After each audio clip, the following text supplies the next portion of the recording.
بسم اللہ الرحمن الرحیم۔ حضرت عقبہ بن ابو الصحبہ رحمۃ اللہ علیہ کہتے ہیں، جب ابن ملجم نے حضرت علی رضی اللہ تعالیٰ عنہ کو خنجر مارا تو حضرت حسن رضی اللہ تعالیٰ عنہ ان کی خدمت میں حاضر ہوئے۔ حضرت حسن رضی اللہ تعالیٰ عنہ رو رہے تھے۔ حضرت علی رضی اللہ تعالیٰ عنہ نے فرمایا، اے میرے بیٹے کیوں رو رہے ہو؟ عرض کیا، میں کیوں نہ روں جبکہ آج آپ کا آخرت کا پہلا دن اور دنیا کا آخری دن ہے۔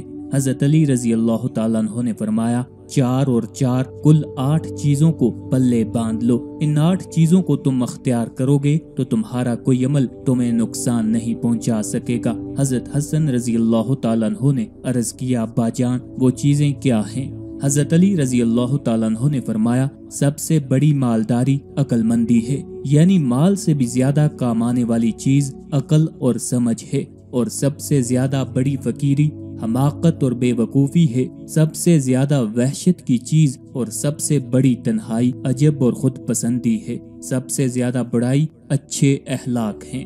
حضرت حسن رضی اللہ تعالیٰ عنہ فرماتے ہیں، میں نے کہا، ابا جان یہ 4 چیزیں تو ہو گئی، باقی چیزیں بھی بتا دیں۔ فرمایا، بے وقوف کی دوستی سے بچنا، کیونکہ وہ فائدہ پہنچاتے پہنچاتے تمہارا نقصان کر دے گا۔ جھوٹے کی دوستی سے بچنا، کیونکہ جو تم سے دور ہے یعنی تمہارا دشمن ہے اسے تمہارے قریب کر دے گا، اور جو تمہارے قریب ہے یعنی تمہارا دوست ہے اسے تم سے دور کر دے گا، یا وہ دور والی چیز کو نزدیک اور نزدیک والی چیز کو دور بتائے گا اور تمہارا نقصان کرے گا۔ کنجوس کی دوستی سے بھی بچنا، کیونکہ جب تمہیں اس کی سخت ضرورت ہوگی تو وہ اس وقت تم سے دور ہو جائے گا۔ بدکار کی دوستی سے بچنا، کیونکہ وہ تمہیں معمولی سی چیز کے بدلے میں بیچ دے گا۔